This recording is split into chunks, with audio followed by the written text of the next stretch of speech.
మన ప్రభు మన రక్షకుడైన యేసుక్రీస్తు వారి పరిశుద్ధమైన వాళ్ళు మనకు తెలియజేయబడాలి. ప్రియమైన దేవసేన స్వార్థ 7వ అధ్యాయంలో 50 వచ్చినప్పుడు చాలా ప్రాముఖ్యమైన విషయాలు తెలియజేశారు. ఎంతకుముందు మధ్య సంవత్సరం కూడా ఈ యొక్క విషయాలు మనం ధ్యానించుకున్నాం. ధ్యానించుకుంటూ వెళ్తుంటే అవి మనకి జ్ఞాపకం వస్తూ ఉంటాయి జీవన సంఘం. అయితే మనకి ఈ విషయాలు ముగించుకోవాలి కాబట్టి ఒక అంశం గురించి నేను మీతో పంచుకోవాలని ఆశిస్తున్నాను. ఈ యొక్క సువార్త 7వ అధ్యాయంలో 2వ వచనం నుండి 10వ వచనంలో ఉన్న ప్రభావం మనం ధ్యానించుకున్నాం జీవన సంఘం. అది మొత్తమైన చిన్న ప్రార్థన చేసి సర్వశక్తిమంతులు మహోన్నతమైన ప్రభా ఈ గణనామకి స్తోత్రస్తుతినైనా 2 సంవత్సరాల క్రితమైన ప్రభా గొప్ప చర్చ సంపూర్ణంగా ఆయన ఈ లోకానికి వచ్చేలా వచ్చి మీరు ప్రభా స్వార్థ కాలంలో ప్రభా మీ ద్వారా జరిగిన మహా అద్భుత అత్యధికారాలు ప్రభావ మేము ఈ కాలంలో ఉన్నారని ప్రభావ ధ్యానించుకోవడానికి మీరు భాగ్యించిన భాగ్యం పడిన స్తోత్రం తండ్రి ప్రభావ ఆ మాటలు ఉన్నట్టుగా వివరించాలంటే ఆయన ప్రభావ ఈ ఆత్మలో కావాలి ప్రభావ ఈ ఆత్మ చేత నన్ను ఇప్పటి నా నోటికి గోలగా చేసుకుని ఈ యొక్క మాటలను పరమాత్మ మీరు దయచేయమని నిర్ణయించుకోవడం నేర్పిస్తున్నామని ప్రార్థన చేస్తున్నాను ప్రార్థన. ప్రభువునకు ప్రియమైన దేవుని సంగమా, ఈ 7వ అధ్యాయము 2వ వచనం నుండి 10వ వచనం వరకు మనం చూసినట్లయితే ఇక్కడ ప్రభు అయిన యేసుక్రీస్తు వారు శతాధిపతి యొక్క విశ్వాసాన్ని గురించి తెలియజేస్తున్నారు. 9వ వచనం చూద్దామండి. యేసు ఈ మాటలు విని అతని గూర్చి ఆశ్చర్యపడి తన వెంట వచ్చుచున్న జన సమూహం వైపు తిరిగి ఇశ్రాయేలులో నైనను ఇంత గొప్ప విశ్వాసము నేను చూడలేదని మీతో చెప్పుచున్నాను సరిపోతుందండి. గొప్ప విశ్వాసం గురించి తెలియజేస్తున్నారు. విశ్వాసం అనగా నమ్మకం కదండి. విశ్వాసం అనగా నమ్మకం అనగా సరస్వతి గల దేవుని నమ్ముట ద్వారా దేవుడు చేసే కార్యాలు, గొప్ప కార్యాల గురించి దేవుని సంఘం మనకి తెలుసు, లోకంలో ఉన్న వారికి తెలుసు. ప్రభువు యేసుక్రీస్తు వారి సొంత రక్షకుడిగా అంగీకరించిన వారి జీవితంలో ఎన్నో కార్యాలు చేస్తున్నాడు దేవుడు. ఈ కాలంలో బహు ఎక్కువగా చేస్తున్నాడు ఆయన. మరి లోకంలోనే కాదు, మన సంఘంలో మన జీవితాల్లో కూడా అనేక సార్లు దేవుడు అనేకమైన కార్యాలు విశ్వాసం ద్వారా చేశారు. అందుకు సాక్షిగా అనేక సార్లు మనము నా ప్రార్థన విని, నా సంఘ ప్రార్థన విని, మా కుటుంబ ప్రార్థన విని నాకు బలాన్ని చేశాడు, మా కుటుంబాన్ని బలాన్ని చేశాడని చెప్పి మనందరం సాక్షులమే. దేవునిగా విశ్వాసం ద్వారా చాలా గొప్ప కార్యాలే ప్రభు చేస్తున్నాడు. దానికి మనం సాక్షులు.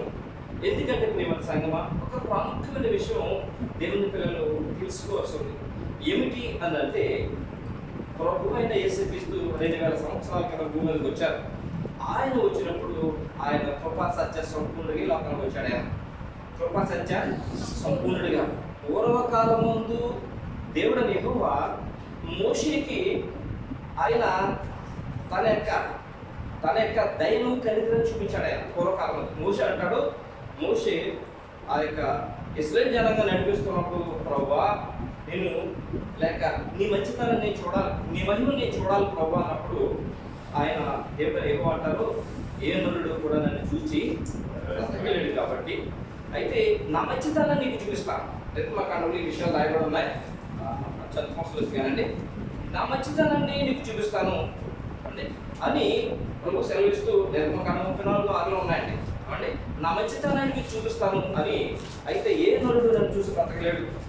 నిన్ను ఒక కొండ వెనక నుంచి నా చెయ్యి నీకు అడ్డుగా వేసి నేను వెళ్తా ఉన్నప్పుడు నా వెనక పార్శ్వం చూస్తావు అని చెప్పి మోషేతో చెప్పినప్పుడు, దేవుడని యెహోవా ఆయన వెళ్తా ఉన్నప్పుడు దేవుడని యెహోవా చేతి చోటుగా మోషే దాసి ఉంచి ఆయన వెళ్తా ఉన్నప్పుడు దేవుని యొక్క మహాకరిక్రము, దయా, దీర్ఘశాంతము, విస్తారమైన కృపాసత్యములు గల యెహోవాను ఎవరు చూశారండి? మోషే చూశాడు. చూడండి నిర్మాకాండం 34 అతని ఎదుట యెహోవా దాటి వెలుచు యెహోవా కనికరము, దయా, దీర్ఘశాంతము, విస్తారమైన కృపా సత్యములు గల దేవుడైన యెహోవా దేవుడని యెహోవా సరిపోతున్నాడు. విస్తారమైన కృపాసత్యములు గల దేవుడని యెహోవా 2000 సంవత్సరాల క్రితం కృపాసత్య సంపూర్ణుడిగా భూమి మీదకి వచ్చాడు. ఆయన 2000 సంవత్సరాలుగా భూమి మీదకి వచ్చిన ఆయన మళ్ళా రెండవ రాకడలో విశ్వాసంతో సిద్ధపడిన వాళ్ళందరినీ తీసుకుని పోయే వరకు ఎవరు లోకంలో ఎవరు ప్రార్థన చేసినా ఆయన ఆలకిస్తాడు, ఎవరు మొరపెట్టినా ఆలకిస్తాడు, ఎవరు ఆయనను ఆశించినా వారి యొక్క కోరిక తీస్తారు. చెప్తాం. అందుకని ప్రభువు యేసుక్రీస్తును సొంత రక్షకుడిగా అంగీకరించిన ప్రతి ఒక్క మొర, వారి యొక్క ప్రతి ఒక్క మొర ప్రభువు యేసుక్రీస్తు అంగీకరిస్తారు. ఎందుకంటే ఇది కృపాకాలము. ఆ కృప భూమి మీదకి దిగి వచ్చింది. ఆ కృప మన గుమ్మ మీదటే ఉంటుంది. మన విశ్వాసంతో ఆ కృపను మనం ఆహ్వానిస్తే మన ఇంటిలో ఉంటుంది. దేవుడికి స్తోత్రం చెప్తాం. ఆ కృప గల దేవుడు మరి మరలా మధ్యాకాశానికి వచ్చి సిద్ధపడిన విశ్వాసంతో సిద్ధపడిన తన పొదుగు సంఘంలో తీసుకుని పోయిన వరకు కూడా ఆయనకి ప్రార్థన చేసిన ప్రతి ప్రార్థన ఆయన ఆలోచిస్తాడు. వారి యువతలో చాలా కార్యాలు చేస్తాడు. ఆ కార్యాలను బట్టి మనము అనేక మంది సాక్షులుగా ఉంటాం. విశ్వాసం బట్టి దేవుడి స్తోత్రం. అయితే మరి విశ్వాసం ద్వారా అనేక కార్యాలు జరుగుతూ ఉన్నాయి.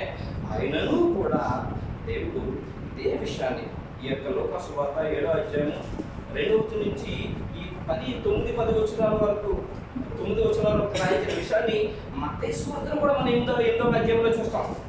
మత్తయి సువార్త మరి మత్తయి సువార్తను కూడా ఇదే విషయం చెప్పినప్పుడు మరలా లోక సువార్తలు ఎందుకు అనుమతించాడు?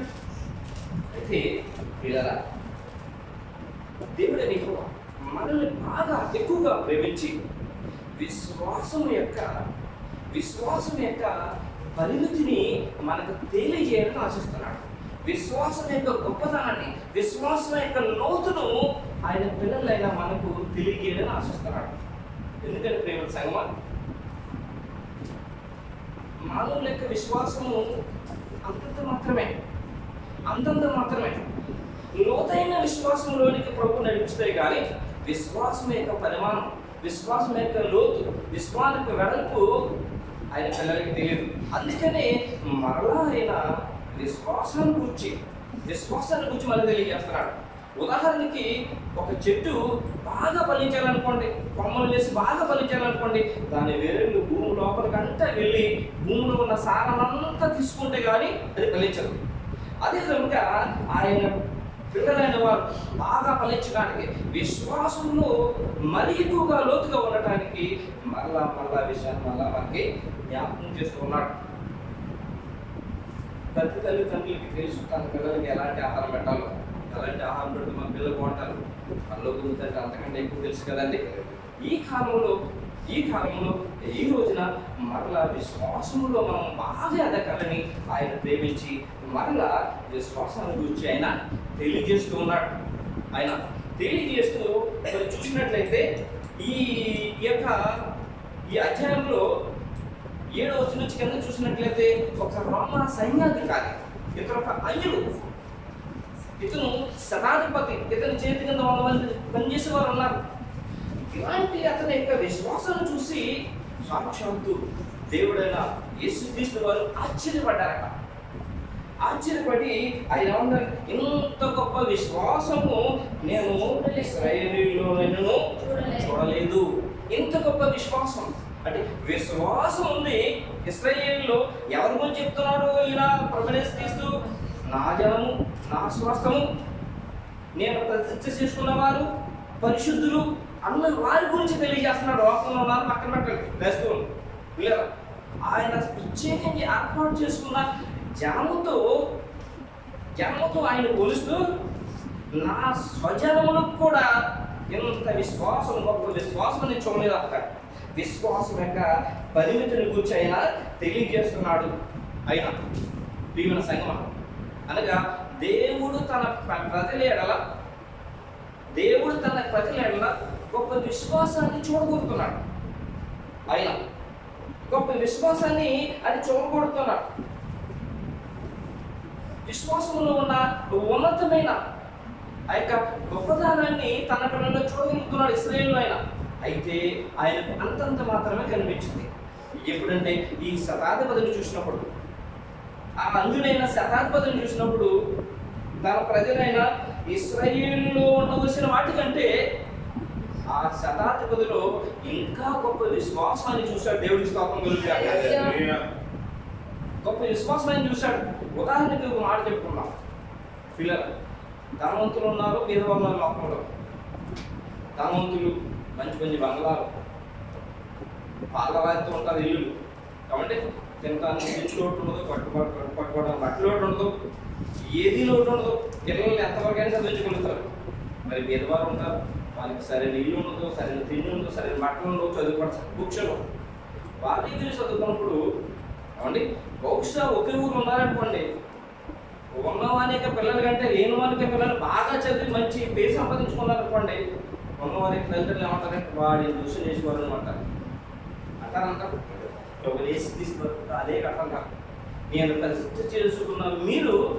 మీకు ఉండవలసిన లక్షణాలు, సుగుణాలు అంతంత మాత్రం ఉంటే అన్యుడైన ఆ శతాధిపతిలో నేను ఆశించిన లక్షణాలు ఉన్నాయంటాడు. దేవుడికి స్తోత్రం కలుగుగాక. నేను ఆశించిన లక్షణాలు ఉన్నాయంటున్నాడు. వీళ్ళ వాటిని గురించే మరొకసారి ఆయన ప్రియమైన పిల్లలైన మనకు ఈ కాలంలో మరలా తెలియజేస్తున్నాడు ఆయన. మరి ఈ శతాధిపతి ఇంత గొప్ప సుగుణాలు గలవాడిని ప్రభువు ఎలాగో చెప్పగలుగుతున్నాడంటే, ఇందులో ఇంచుకొంచెం 5 సుగుణాలు ఉన్నాయి పిల్లలు. ఆ 5 సుగుణాలు చెప్పేసి నేను చూసుకున్నాం. ఇందులో 5 సుగుణాలు ఉన్నాయి. ఒకటి దయా కనికరం, రెండవది ప్రేమ, మూడవది తగ్గింపు, నాలుగవది పాపం గురించి ప్రత్యేతాపం, 5వది నమ్మిక. ఎవరికండి? పిల్లల దయా కనికరం ఎలాంటిది అంటే రోమీయులకి యూదులంటే ఇష్టం ఉండదు. ఎందుకంటే యూద దేశం పరిపాలన చేస్తున్నారు, అది యూదులది. రోమీయులకి యూదులంటే అంటే ఇష్టం ఉండదు. అయినా ఇది ఒక అధికార అయ్యుండు కూడా రోమీయులకి ఏం చేశాడట? మేలు చేశాడట, వారికి దయ చూపించాడట. వారు దేవుని ఆనందించడానికి, దేవుని సంతోషించడానికి, ధర్మశాస్త్రం దేవరాత్మను ధ్యానించడానికి, దేవుని సంతోషించడానికి సమాజ మందిరం కట్టించాడట పిల్లలకు ఆయన. చూడండి, ఇది 7వ అధ్యాయం వచ్చును. అతడు మన జనులను ప్రేమించి మనకు సమాజ మందిరమును తానే కట్టించినని ఆయనతో చెప్పి మిక్కిలి బ్రతిమాలుకొనిరి. ఈ విషయానికి అంత ముందుకు వెళ్తే, ఈ శతాధిపతికి ప్రియమైన ఇష్టడైన ఒక దాసుడు ఉన్నాడు. అతను అనారోగ్యంతో బాధపడుతున్నాడు. అనేక మందులు వాడించాడు, వైద్యం చేయించాడు, కానీ తగ్గలేదు. చివరికి అతను చనిపోయే పరిస్థితులకు వచ్చాడు. చనిపోయే పరిస్థితులకు వస్తే మానవుని యొక్క దేవుని ఎవరి చేతిలో ఉందండి? దేవుని చేతిలో కదా ఉంది. ఇక అతని చేతనైంది చేయించాడు, ఇక అతని చేతుల్లో లేదు. కాబట్టి ఆ యొక్క యూదుల్లో పెద్దలు పిలిచాడు ఆయన.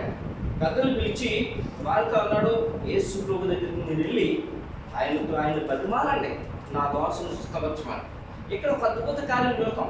పరిశుద్ధ గ్రంథం మత్త సువార్తలు కానీ, మార్కు సువార్తలు కానీ, లూకా సువార్తలు కానీ, యూదా పెద్దలు యేసు తీసుకుపోవాలంటే కొంచెం కూడా ఇష్టపడవు. ఎప్పుడు కూడా ఏదోటి ఆయన్ని నిందిస్తూ ఉంటారు, ఏదో నెప్పం వేస్తూ ఉంటారు.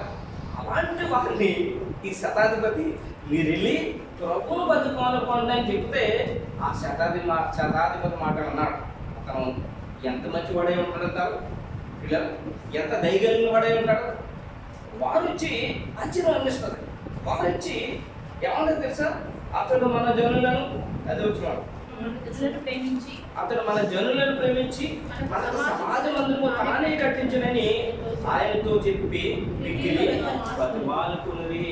అంతకుముందు ఎప్పుడు బతిమాలుకున్న రాష్ట్రాలు లేవు అంటే అనగా ఈ శతాధిపతి దయగలిగిన వాడు, కనికరం వాడు, మంచివాడు అని సాక్ష్యం ఉన్నాడు. ఎవరి చేత? యూదుల చేత. వారే వచ్చి ప్రభువును బతిమాలుకునేంత మంచితనం అతనిలో ఉంది ప్రియమైన సంఘం. రెండవది ప్రేమ. ఇక రోమీయులు చూసినట్లయితే మరి ఇతరులని బహు కఠినంగా హింసిస్తారు. వీరిలో ప్రేమ ఉన్నదా లేదా అనిపిస్తారు. దాని కూడా మన యేసుక్రీస్తు ప్రభుని ఆయన సిలువ వేసినప్పుడు ఎంత ఘోరంగా హింసించారంటే ప్రియమైన సంఘం. కాబట్టి అలాంటి ఈయన తన దాసుని ప్రేమిస్తున్నాడు. ఎంత బాగా ప్రేమిస్తున్నాడంటే ఒక తండ్రి తన కుమారుని ప్రేమించినట్టు ప్రేమిస్తున్నాడు. దేవుడికి స్తోత్రం చెప్తాం. ఆశ్చర్యం అనిపిస్తుంది పిల్లలు. ఎందుకంటే అంత ప్రేమ లేకపోతే తన దాసుని గురించి అల్లాడిపోవడం, యూదుల్లో పెద్దలు పిలిచి ప్రభు దగ్గరికి బతిమాలుకున్నాడు అని కూడా చెప్పడం. మనం చూసినట్లయితే చాలా మంది తన పనివారిని, తనకు సేవ చేసే వారిని, తన పనివారిని వాడికి వదిలి పెట్టేస్తారు, అంతో కొంత ఇచ్చి వదిలి పెట్టేస్తారు. కొంతమంది అయితే రోగంతో ఉన్న పట్టించుకోవాలి, హాస్పిటల్లో పట్టించుకోవాలి. ఒకవేళ వాళ్ళకి మళ్ళీ డబ్బు కావాలంటే మళ్ళీ దినం రాయించుకుని వాళ్ళ పిల్లలు మళ్ళీ దగ్గర పని పెట్టుకుంటారు. అలాంటి లోకంలో ఈ శతాధిపతి తన అనువాడైన తన యొక్క అనుచరుడు అతన్ని ప్రేమించే విధము చాలా గొప్పగా ఉంది. ప్రియమైన సంగమా, ఈ సుగుణాలన్నీ ఎవరికి కనిపిస్తారో తెలుసా అండి? ప్రభువైన యేసుక్రీస్తు కనిపిస్తున్నాయి. ప్రభువైన యేసుక్రీస్తుకి ఈ సుగుణాలన్నీ కూడా కనిపిస్తున్నాయి. అతనిలో సుగుణాలు ఎవరైనా కనుక మాట ద్వారా కానీ చేత ద్వారా కానీ ప్రభు ముందర కూర్చుంటే, ఒకవేళ ప్రాంతంలో కూర్చుంటే మనం చదివేస్తాడు దేవుడు స్తోత్రం కలుగుతుంది. మన బతుకులు చదివేస్తాడు దేవుడు. ప్రియమైన సంగమా, అతని సుగుణాలను ఆయన చెప్తూ ఉన్నాడు. ప్రియమైన సంగమా, కాబట్టి ఈ శతాధిపతి ప్రేమించే విధం చాలా గొప్ప ఉంది. ఒక తండ్రి తన కుమారుని ప్రేమించే విధంగా ప్రేమిస్తున్నాడు. పరిశుద్ధ గ్రంథంలో తన అనుచరుని కుమారుడిగా చేసుకున్న సందర్భం ఎక్కడ ఉందంటారా? ఇక్కడ నా కుమారుడైన సందర్భం ఎక్కడ జ్ఞాపకం వస్తుందా? ప్రియమైన సంగమా, నేను జ్ఞాపకం చేస్తున్నాను. అబ్రహాము గారు తన పెద్ద దాసుడైన ఎలీయాజరుని నా కుమారుడిని సంబోధించాడు. అంటే నా కుమారుడిని సంబోధించాడు. ఆదికాండం 24:10-20 రాయబడింది.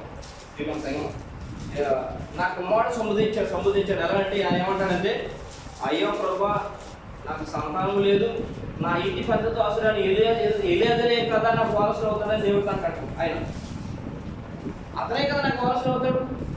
అతనే అబ్రహాము యొక్క సమస్త ఆస్తిని ఏళ్తా ఉంటాడు, ఒక కుమారులాగా. ఇంకో ఆశ్చర్యకరమైన విషయం ఏంటంటే, అబ్రహాము తన కుమారుడుగా ఎలియాజరు, అబ్రహాము సారమ్మ తన కుమారుడుగా ఎలియాజరుని ప్రేమిస్తుంటే ఎలియాజరు నమ్మకము ఎంత గొప్పగా ఉందంటారు? ఎంత గొప్పగా ఉందంటారు? ప్రియమైన సంగమా, ఒక వ్యక్తి ఏమంటే తన కుమారుని ప్రేమిస్తున్నాడు బాగానండి, ఆ కుమారుడు ఎంత విధేయత కలిగి, ఎంత ప్రేమ కలిగి, ఎంత నమ్మకంగా ఉండగలిగాడు అంటారు. ఈ ఎలియాజరు కూడా అంత నమ్మకంగా, అంతగా గొప్పగా ఉన్నాడు. ఇక్కడి వరకు వచ్చాను వాడి కొంచెం ఒక క్షణం ముందుకెళ్ళి నేను వెనక్కి వస్తాను. అబ్రహాము వృద్ధాప్యంలో ఉండగా అబ్రహాము ధర్మంతరే ఉన్నాడు. అబ్రహాము యొక్క సమస్తం మీద అధికారులు తనే పరిపాలన చేస్తున్నాడు ఎలియాజరు. అలాంటి ఎలియాజరుని పిలిచి అతను వాగ్దానం చేయించుకుని, ఈ కనాను దేశంలో ఉన్న ఏ స్త్రీ నా కుమారుడు వివాహం చేయవద్దు, నువ్వు నా దేశం వెళ్ళి నా ఊర్లో ఉన్న నా యొక్క స్వజనుల్లో ఉన్న ఆ యొక్క కుమార్తెని నా కుమారుడికి భార్యగా తీసుకురామని చెప్పి వాగ్దానం చేసి పంపిస్తే ఎలియాజరు 10 ఒంట్లు తీసుకుని వెళ్తాడు. అక్కడికి వెళ్ళి ఆ ప్రదేశానికి వెళ్ళి అక్కడ మోకరించి, నా అబ్రహాము దేవుడని యెహోవా నా యజమాని యొక్క కుమారుడికి మరి కన్యక కొరకు నేను వచ్చాను, ఇదిగో ఈ బావి దగ్గర ఉన్నాను. ఆ ఊరు నుంచి ఏ కన్యక వచ్చి బావులో నీళ్లు తోడుకున్నప్పుడు నేను నాకు నీళ్లు తాగడానికి ఇవ్వు, ఈ 10-20 ఉందండి, 10-20 ఉంది, తాగడానికి ఇవ్వు అని నేను అడిగినప్పుడు ఏ కన్యకైతే నువ్వు నీళ్లు తాగని నాకు ఇస్తుందో, నేను తగ్గిన తర్వాత నా ఒంట్లు కూడా పెడతాదో ఆమె నా యజమాని కుమారుడికి భార్య అని చెప్పి ఆయన నిర్ణయించుకుని ప్రార్థన చేసుకుంటాడు. ప్రార్థన చేసుకుని ముగించిన వెంటనే రేపుగా కడవెత్తుకుని వస్తుంది. కడవెత్తుకుని వచ్చి బావులో దిగుతుంది, నీళ్లు తీసుకుని పైకి వస్తుంది. వచ్చినప్పుడు ఈయన అడుగుతాడు, అమ్మ నాకు తాహానికి నీళ్ళు ఇమ్మని చెప్పి ఆయనకి నీళ్ళు ఇస్తుంది. ఆయనకి మాత్రమే కాకుండా ఆయనకి 10 ఒంటికి నీళ్ళు పెడతారు. నీళ్ళు తాగుతామండి, మీకు తెలిసిన మనం జ్ఞాపకం చేస్తాం. ఒక గ్లాసులో 2 గ్లాసులు తాగుతాం. ఒంట్లు నీళ్ళు తాగుతాయండి, అవునండి, ఎక్కడ తాగుతాయి. 4 నెలలు 4 రోజులు కూడా చూడాము. 10 ఒంట్లకి నీళ్లు బావిలోకి పట్టుకొని పెడతాం లెక్క. అంటే ఎలియాజరు తన యజమానుడికి, తన యజమానురాలికి, తన యజమాని యొక్క కుమారుడికి ఈ అమ్మాయి ఎంతవరకు సేవ చేస్తుందో ఇతరైనా నేను చేసుకున్నాడు. ఎంత బాగా ప్రేమిస్తున్నాడు చూడండి. దేవుడికి స్తోత్రం కలిగింది.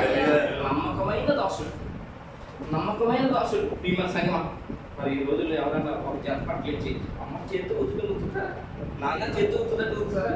వాషింగ్ మిషన్లో వేసేయాలి కదండి, వాషింగ్ మిషన్ వేసేయాలి. రేపు ఆ రోజు గొడవ పట్టుకుని ఆవులోకి దిగి ఏమంటే 10 ఒంట్లకి నీళ్ళు పెట్టిందండి ప్రియమైన సంగమా. పట్టవాడు చనివాడు కాదు, కష్టపడేవారు ఎవరైనా కూడా పిల్లల ఆశ్రమపడకుండా ఉండరు. దేవుడి స్తోత్రం దొరుకుతుంది కాదు. తన యజమానురాలకు తన కుమారుడికి ఎలాంటి అమ్మాయి కావాలో నమ్మకమైన దోషుడిగా ఎలియజరు ఉన్నాడు. అదేవిధంగా ఈ శతాధిపతి దోషుడు కూడా అంత నమ్మకంగా ఉన్నాడు. కాబట్టి ఈ శతాధిపతి తన దోషుడు యొక్క అవస్థను చూసి ఆయన సామసిద్ధంగా ఉండడం చూసి అతను ప్రేమించి భీమన సంగమ ప్రభుని యేసుక్రీస్తుని బతిమాలుకోవడానికి పంపించినప్పుడు ఆ పెద్దలు వచ్చి, అయ్యా మనకి సమాజ మందిరం కూడా కట్టించాడైనా, ఆయన మంచివాడు, అతను వేలు చేయండి అని ప్రభుని యేసుక్రీస్తు చెప్పినప్పుడు ప్రభుని యేసుక్రీస్తు ఆయనతో పాటు తన ఇంటి దగ్గరికి వెళ్తారు. ఇంటి దగ్గరికి వెళ్ళినప్పుడు తన దగ్గర ఉన్న కొంతమంది స్నేహితులు పంపించి మళ్ళా వెనక్కి పంపిస్తారు. మళ్ళా ప్రభు దగ్గర పంపించి ఆయన ఏమంటాడు తెలుసండి, మనం పంపించేమంటాడంటే అండి ఆయన చూడండి దగ్గర ఆలోచన. కావున యేసు వారితో కూడా వెళ్ళెను. ఆయన ఆ ఇంటి దగ్గరికి వచ్చినప్పుడు శతాధిపతి తన స్నేహితులను చూసి మీరు ఆయన ఎదుకు వెళ్ళి ప్రభువా శ్రమ పుచ్చుకొనవద్దు, నీవు నా ఇంటిలోనికి వచ్చినప్పుడు నేను పాత్రను కాను. సరిపోతుంది, నేను పాత్రను కాను. శతాధిపతి చెప్పాడు, నేను పాత్రను కాను. నువ్వు గొప్ప దేవుడు, నువ్వు గొప్పవాడు. ఏంటండి గొప్ప అధికారంలో ఉన్నవా ఆయన తన తగ్గింపు స్వభావం ఇప్పిస్తున్నాడు. ప్రభావాలు నా ఇంట్లో కావడానికి నేను పాత్రను కాను. తగ్గింపు సంగమ దేవుడు నీకు సర్వశక్తి గల దేవుడైనా వినయము గల వారి దగ్గర, నలిగిన వారి దగ్గర ఆయన ఏం చేస్తాడట, ఆయన నివాసం చేస్తాడట. చూడండి యెషయా గ్రంథం 57:15 వస్తుంది. మహాగౌరుడును మహోన్నతుడును చూడండి 57:15 పరిశుద్ధుడు నిత్య నివాసి అయిన వాడు నాకు సెలవిచ్చుచున్నాడు. మహోన్నతమైన పరిశుద్ధ స్థానంలో నివసించువాడు ఆయనను వినయము గల వారి ప్రాణము నలిగిన వారి ప్రాణం వినయము గల వారి హీన మనసు గల వారి నివసించు. దేవుడు స్థాపిద్దాం. తగ్గింపు స్వభావం బాగా నచ్చింది ప్రియమైన సంగమం. అంతేకాకుండా ఆయన ఏమంటాడు తెలుసండి, 7వ వచనం చూడండి. అందుచేత నీ యొద్దకు వచ్చినప్పుడు పాత్రుడనని నేను ఎంచుకోనలేదు. దేవుడికి స్తోత్రం చెప్తాం. అంతేకాదు ఏమంటాడంటే నీ యొద్దకు వచ్చినప్పుడు నేను పాత్రుడని కాను. ఈ యొక్క రోమ సైన్యంలో, ఈ రోమ సామ్రాజ్యంలో ఇతను కూడా ఒక అధికారి కింద ఉన్నాడు. 100 మందికి అధిపతిగా ఉన్నాడు. ఈయన పైన రోమా అధికారులు ఉన్నారు. వారు అన్యాయమైన శిక్ష వేదేయవచ్చు, వారి అన్యాయమైన తీర్పు ఏదైనా తీర్పచ్చు. తీర్పు తీర్చి శతాధిపతికి శిక్ష విమర్శిస్తారు. ఆ పాపంలో తన పాలువాడు అవుతాడు కూడా. బహుశా అలాంటివన్నీ కూడా నేను జ్ఞాపకం చేసుకుని పరిశుద్ధుడైన దేవుని దర్శించడానికి, పరిశుద్ధుడైన దేవుని దగ్గరికి వెళ్ళడానికి ఇతని మనసులో కూడా ఇతర ఉన్నాడంటే ప్రేమ సంగమా, నేను పాత్రులను కాను. తన పశ్చాత్తాపం తెలియజేస్తున్నాడు, తన హృదయం యొక్క పశ్చాత్తాపం తెలియజేస్తున్నాడు. ప్రభు దగ్గరికి వెళ్ళినప్పుడు, ప్రభు దగ్గర ప్రార్థించినప్పుడు, ప్రభు దగ్గర మనం భోజనప్పుడు ఏం జ్ఞాపకం రావాలో తెలుసండి, ప్రభుకి మనకున్న అడ్డుకోవడం ఏమన్నా జ్ఞాపకం రావాలి. దేవుడు అదే ఇస్తారు, అదే కావాలి. ముందు ప్రభు దగ్గర అడ్డుకోవడం తొలగించుకోవాలంటే పశ్చాత్తాపంతో ప్రార్థించేది. ప్రభా నేను తెలియక బలం చేశాను, తెలిసి తెలియక బలం చేశాను ప్రభా నేను చేశాను కాబట్టి ఇంకెప్పుడు చేయను ప్రభు అని చెప్పి ఒక చిన్న పిల్లవాళ్ళగా మన హృదయం ప్రభు ఎదురు కుమ్మరిస్తే ఆ విడ్డుమానం కూలిపోతుంది. ప్రభు ఆనందిస్తాడు. దేవుడికి ఈయన ఆ విధంగా పశ్చాత్తాపడుతుంది. నేను ఒక అధికారికి లోబడి వాడిని, ఒకరిని వెళ్ళమంటే వస్తాడు, ఒకరు రామంటే వస్తాడు. అయినను ప్రభు నేను కాను. ఖచ్చితంగా బాగా వచ్చింది దేవుడికి. అంతేకాకుండా ఇంకోటి ఏమంటాడంటే ఫైనల్గా 5వ మాట, నీవు మాట మాత్రం సెలవిస్తే చూడండి యేసు అయితే మాట మాత్రం సెలవివ్వు, అప్పుడు నా దాసుడు స్వస్థపరచబడును. దేవుని స్తోత్రం కలుగుగాక. అయితే మాట మాత్రం సెలవు, నా దాసుడు స్వస్థపరచబడును గాక. ప్రభు యేసుక్రీస్తు అక్కడికి వెళ్ళలేదు. ఆయన దాసుడు ఎలా ఉంటాడు కూడా ప్రభు చూడలేదు. కానీ ఏం కోరుకున్నాడు తెలుసా, నువ్వు మాట చెప్తే చాలు ప్రభా, మరి మత్తయి సువార్తలకు వెళ్ళినట్లయితే ఆ శతాధిపతి ఆయన బతమాలుకున్నట్లుగా ఉంది పెళ్లి. ఎక్కడైతే దూరముకున్న ప్రభువుని నువ్వు మాట మాత్రం సెలవితే చాలు ప్రభు, ఇక్కడ నా దాసుడు అద్భుతమైన విశ్వాసం, అచంచలమైన విశ్వాసం, విశ్వాసాలు వీరులు జాబితా మనం చూస్తున్నాం. భీముల సంఘం ఎవ్రీ పత్రికలో విశ్వాస వీరుల యొక్క జాబితా. ఆ విశ్వాసము అసంచలమైన విశ్వాసం. వాళ్ళు కనుక కనీసం ఒకరి నుంచి మనం జ్ఞాపకం చేసుకుంటే అద్భుతం ఎదుర్కొంటారు. దానియేలు గురించి మనకు తెలుసు కదండి. దానియేలు గారు ఆ యొక్క బబులోను సామ్రాజ్యం ఉన్నప్పుడు దరియవేశ రాజు ఒక విగ్రహం నిలబెట్టి ఆయన ఏమంటాడంటే 30 రోజుల వరకు ఎవరో కూడా అంటే ఏ దేవుడికి ప్రార్థన చేయకూడదు, ఏ విగ్రహం ముందు మాత్రం చేయాలని చెప్పినప్పుడు ఒకవేళ ఎవరైనా చేసినట్లయితే సింహాల భూమిలో వేసేస్తానంటాడు. అంటే సింహాల భూమిలో వేసేస్తానంటాడు. అంటే 30 రోజుల వరకు ఎవరికి ప్రార్థన చేయకూడదు, విగ్రహం నిలబెట్టేది మాత్రం పండుచున్న అగ్నిలో వేసేది. రెండవది 30 రోజులు ఎవరికి ప్రార్థన చేయకూడదు, ఏ దేవుడికి ప్రార్థన చేయకూడదు, చేసిన సింహాల గృహంలో వేస్తారు, శవాల గోళ్ళు వేస్తారని చెప్పి ఆయన శాసనం కూడా పుట్టించేశాడు భీమల సంఘం. ఆ శాసనము పుట్టించేనని తెలిసి కూడా దానిలో ఏం చేస్తారండి, ప్రార్థన చేస్తారు. దాని ప్రాణం అంటే దీపు కదా, చెప్పండి, మనట్లాగా ఆయన ప్రాణుడు దీపే కదా. ఆలోచించేయండి, మిమ్మల్ని చంపేస్తానంటే, మిమ్మల్ని చంపేస్తాను మీరు ప్రార్థన చేస్తానంటే మనం లాగా వెళ్తాం. అంతంత మాత్రమే విశ్వాసం. కానీ ఆ పరిస్థితి వస్తే ప్రియమైన సంఘం నిలబడేటట్లు ఉండగలగాలని చెప్పి దేవుడి గురించి మాట్లాడుతున్నాడు. దానియేలు ప్రాణం నుంచి భయపడలేదు, ఆ ప్రాణం ఇచ్చిన దేవుడికి భయపడ్డాడు. నేను విగ్రహం కాదు, నేను ఎవరికి ప్రార్థన చేయలేను, నా దేవుడికి తప్పుదని రోజు ముమ్మారు ప్రార్థన చేయగానే తీసుకెళ్ళి ఎక్కడ వేశారు, అని చేశారు. దాన్ని ఏం చేశారు, దేవుడి మీద ఆధారపడ్డాడు, ఆయనే చూసుకుంటానన్నాడు. అవునండి, దేవుడే చూసుకున్నాడు. సింహాల భూమిలోకి వెళ్ళి సింహాలకు నోరులో అయినా ఉంచి వేశాడు. ఆలోచించేది ఎలాంటి విశ్వాసం ఇది, ఇది మామూలు విశ్వాసం కదా, ఇది అచంచలమైన విశ్వాసం. అలాగే పూర్వకాలం అంతా కూడా మరి విశ్వాస వీరులకు విశ్వాసం మామూలు విశ్వాసం కాదు. రంపాలతో పోసినా కూడా నేను ప్రభు ఎదుగుననేవాడు కాదు,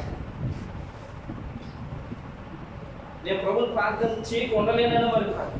అంత గొప్ప విశ్వాసం. అలాంటి విశ్వాసాల వీరుల యొక్క జాబితాలకు ఎవరు తీసుకెళ్ళారు తెలుసండి, ఈ శతాధిపతిని తీసుకెళ్ళాలి, అంటున్నాడు కదా. ఇశ్రాయేలులోనైనాను ఇంత విశ్వాసం గల వారిని నేను చూడలేదు. అంటే ఏం చేశాడంటే ప్రభుని, ఈ యొక్క శతాధిపతి ఏం చేశాడు, ప్రభుని నమ్మాడు. మరి ఆ దాసుడు ఇంటికి చూసినప్పటికీ ఆ దాసుడు స్వస్థతలో ఉన్నాడట. దేవుడికి స్తోత్రం చెప్తాడు. అందరూ ఇచ్చినప్పుడు నమ్మితే చాలు నీవు పొందుకుంటావు శక్తిని, నమ్మితే చాలు నీవు పొందుకుంటావు శక్తిని, యేసయ్య నామములో శక్తి ఉన్నదయ్యా, శ్రీ యేసయ్య నామములో శక్తి ఉన్నదయ్యా, యేసయ్య నామములో శక్తి ఉన్నదయ్యా, శ్రీ యేసయ్య నామములో శక్తి ఉన్నదయ్యా. అపాలను క్షమించే శక్తి కలిగినది యేసయ్య నామం, పాపిని పవిత్రపరచే శక్తి కలిగినది యేసయ్య నామం, రోగికి స్వస్థతనిచ్చే శక్తి కలిగినది యేసయ్య నామం, మనసుకు నెమ్మదినిచ్చే శక్తి కలిగినది యేసయ్య నామం, యేసయ్య నామములో శక్తి ఉన్నదయ్యా, శ్రీ యేసయ్య నామములో శక్తి ఉన్నదయ్యా. నమ్మితే చాలు నీవు పొందుకుంటావు శక్తి,